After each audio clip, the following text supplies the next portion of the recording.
કૃષિ મંત્રી રાઘવજી પટેલે હાપા માર્કેટિંગ યાર્ડમાં ટેકાના ભાવે મગફળી ખરીદ કેન્દ્રની મુલાકાત લીધી, જેમાં આવક નોંધણી, ખેડૂતોને ચૂકવાતી રકમ વગેરે અંગે વિગતો મેળવી. સાથે જ યાર્ડના પદાધિકારીઓને સૂચન પણ કર્યું. હાપા માર્કેટિંગ યાર્ડ ખાતે રજીસ્ટ્રેશન કરાયેલા ખેડૂતો પૈકી અત્યાર સુધી 1371 ખેડૂતોને ફોન કરી મગફળીનું વેચાણ કરવા માટે બોલાવવામાં આવ્યા. કૃષિ મંત્રી રાઘવજી પટેલની આ મુલાકાતમાં તેમની સાથે હાપા માર્કેટિંગ યાર્ડના ચેરમેન મુકુંદભાઈ સભાયા, અગ્રણીઓ ડોક્ટર વિનોદભાઈ ભંડેરી, પ્રવીણસિંહ ઝાલા સહિતના અગ્રણી ઉપસ્થિત રહ્યા. ખેડૂતોને ખૂબ જ સંતોષ છે. ખૂબ સારી રીતે, સંતોષકારક રીતે ખરીદીની કાર્યવાહી થઈ રહી છે અને ખેડૂતો ઉલટાના આનંદમાં એટલા માટે છે કે 5 કે 6 દિવસમાં એને જે મગફળી વેચી હોય એના પૈસા પણ એના ખાતામાં સીધા જમા થઈ જાય છે. ઉપરાંતમાં અગાઉ જે 125 મણની જે મર્યાદા હતી એ દૂર થઈ અને 200 મણ સુધી મગફળી એક ખેડૂત દીઠ સરકાર લેવાનું નક્કી કર્યું. એનાથી પણ ખેડૂતો ખૂબ રાજી છે.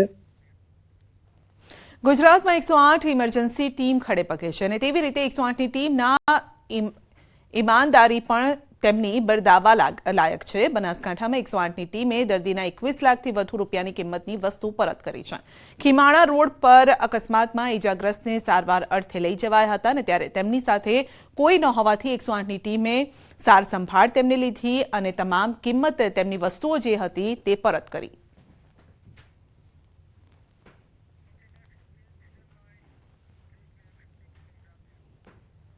બુલેટિનમાં આગળ વધીશું નાનકડા બ્રેક બાદ.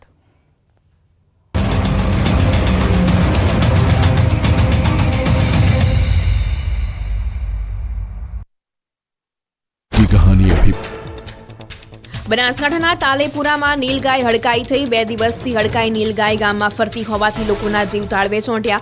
વન વિભાગની ટીમે નીલગાયને પકડવા જહેમત ઉઠાવી. જમ્મુ કાશ્મીરના ગુલમર્ગમાં પ્રવાસીઓનો ધસારો. હિમવર્ષા બાદ સ્વર્ગ જેવા સુંદર નજારાની મજા માણવા પ્રવાસીઓ ગુલમર્ગ પહોંચ્યા. હિમવર્ષા બાદ પ્રવાસીઓએ એકબીજા પર બરફના ગોળા ફેંક્યા. લોકોએ બરફમાં રમવાની લીધી મજા. જમ્મુ કાશ્મીરમાં હિમવર્ષા બાદ પ્રવાસીઓમાં આનંદ. ગુલમર્ગમાં પ્રવાસીઓએ બરફ રમવાની મજા લીધી તો અમુક પ્રવાસીઓએ સ્કી અને બરફમાં ચાલતા વાહનોની સવારી કરી હિમવર્ષાનો આનંદ લીધો. રાજસ્થાનનું કાશ્મીર કહેવાતું માઉન્ટ આબુ ઠંડીમાં ઠૂંઠવાયું. -2 ડિગ્રી તાપમાન નોંધાતા બરફના પાતળા થર જામ્યા. સ્થાનિક હોટેલોમાં ફુવારાનું પાણી પણ થીજી જતા બરફ બન્યું. પ્રવાસીઓએ વાતાવરણની મજા માણી. આસામના ડિબ્રુગઢમાં કાતિલ ઠંડી. વહેલી સવારે ઠંડી વચ્ચે ધુમ્મસનું સામ્રાજ્ય. ઠંડીથી રક્ષણ મેળવવા લોકો તાપણું કરતા દેખાયા. ધાબળા અને ગોદડા કાઢીને તૈયાર રાખજો. અંબાલાલ પટેલે કરી છે ઘાતક આગાહી. 23 ડિસેમ્બરથી ઠંડા પવનો ફૂંકાશે. બર્ફીલા પવનોના કારણે ગુજરાતમાં વધશે ઠંડીનું જોર. અનેક વિસ્તારોમાં 10 ડિગ્રીથી નીચું તાપમાન રહેવાની શક્યતા. કાતિલ ઠંડીને લઈને અંબાલાલ પટેલની મોટી આગાહી. ઉત્તર ગુજરાતમાં તાપમાનનો પારો ગગડશે. 17 ડિસેમ્બરથી મહેસાણા, સાબરકાંઠા, બનાસકાંઠામાં ઠંડી વધશે. પશ્ચિમ સૌરાષ્ટ્રમાં પણ 10 ડિગ્રીથી નીચું તાપમાન રહી શકે. અંબાલાલ પટેલે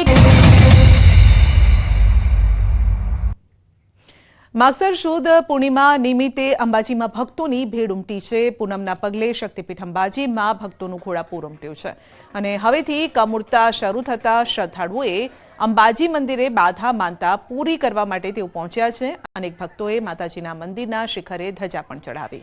મંદિરનો ચાચર ચોક ભક્તોથી ઉભરાઈ રહ્યો છે.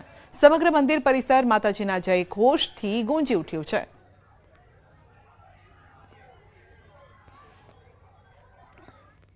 રાજકોટના ઉપલેટા તાલુકાના ગધેથડ ખાતે ગુરુ પૂજનના કાર્યક્રમને લઈને મોટી સંખ્યામાં ભક્તો ઉમટ્યા છે. ગુરુદત્ત જયંતિ નિમિત્તે ગધેથડ આશ્રમમાં ગુરુ પૂજનનું આયોજન કરાયું છે. ગુરુદત્ત જયંતિ અને ગુરુ પૂજન એક સાથે 1100 ભક્તો કરશે. લાલ બાપુનું પૂજન, જેમાં મુખ્યમંત્રી ભૂપેન્દ્ર પટેલ પણ ઉપસ્થિત રહેશે અને જેમાં તેઓ આશ્રમ ખાતે લાલ બાપુને મળી દર્શન કરશે. ગધેથડ ખાતે ગુરુ પૂજનમાં 1.5 લાખ ભક્તો આશ્રમ ખાતે ઉમટી પડશે, જેને લઈને આશ્રમમાં દિવાળી જેવો માહોલ છે. આશ્રમ ખાતે 115 જેટલા ગામો ધુમાડા બંધ પ્રસાદનું આયોજન કરાયું છે. વહેલી સવારથી લાખો લોકો બાપુના દર્શન માટે પહોંચ્યા. આશ્રમ ખાતે પોલીસનો બંદોબસ્ત પણ ગોઠવાયો.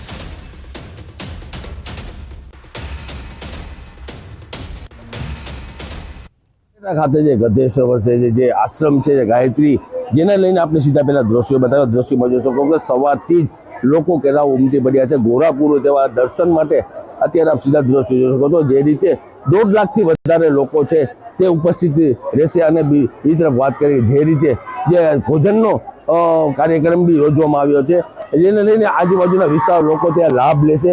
બીજી તરફ વાત કરીએ કે જે રીતે મુખ્યમંત્રી છે તે મુખ્યમંત્રી ભૂપેન્દ્ર પટેલ છે તે બપોરે ઉપસ્થિત રહેશે.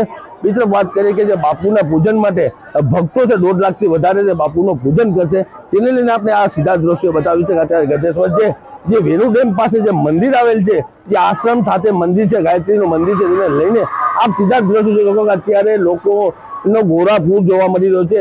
લોકો કેટલા બધા ઉત્સવથી જ્યારે દિવાળી જેવો માહોલ છે તે જોવા મળી રહ્યો છે કે લોકો અત્યારે આપ સીધા જોઈ લો અત્યારે લોકો જે લાઈનના સવારથી જ લાઈનો લગાડી હતી. વહેલી સવારથી લાઈનો લગાડી અને પૂજા માટે અત્યારે લોકો જઈ રહ્યા છે. આપ જોઈ શકો છો કે જે રીતે આજુબાજુ વિસ્તારના લોકો છે ત્યાં પહોંચ્યા હતા અને બાપુને દર્શન માટે આતુરતા માટે ઉત્સાહ છે ઉત્સવ છે ઉત્સવ આજે જ્યારે ગધેશ્વર જે ખાતે જેને લઈને તે દિવાળી જેવો અત્યારે માહોલ જોવા મળી રહ્યો છે. મુના પકારી, ગુજરાતી, ગધેશ્વર. યાત્રાધામ શામળાજી ખાતે હજારો ભક્તોની ભીડ. માગશર સુદ પૂર્ણિમા નિમિત્તે ભક્તોની ભીડ જામી છે.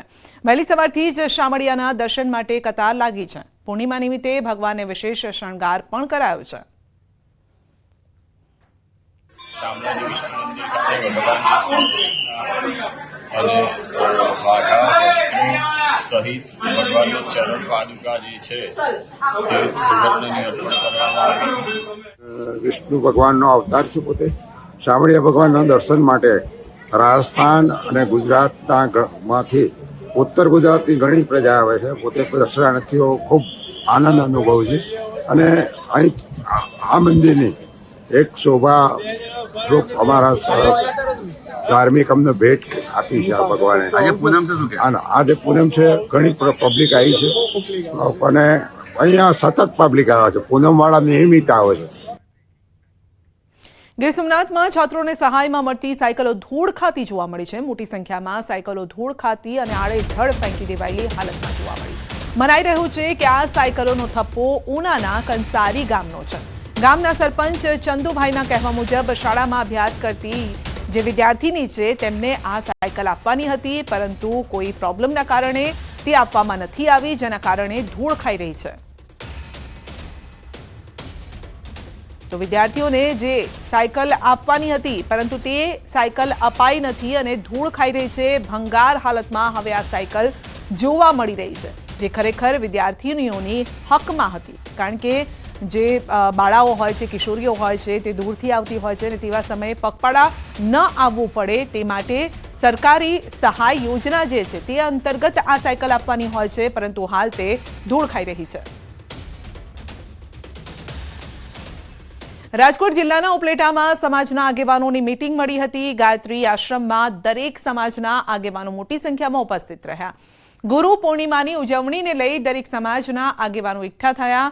એમએલએ ડોક્ટર મહેન્દ્ર પાડલિયા, પૂર્વ એમએલએ પ્રવીણ માકડિયા તેમજ લોક સાહિત્યકાર દેવરાજ ગઢવી પણ હાજર રહ્યા.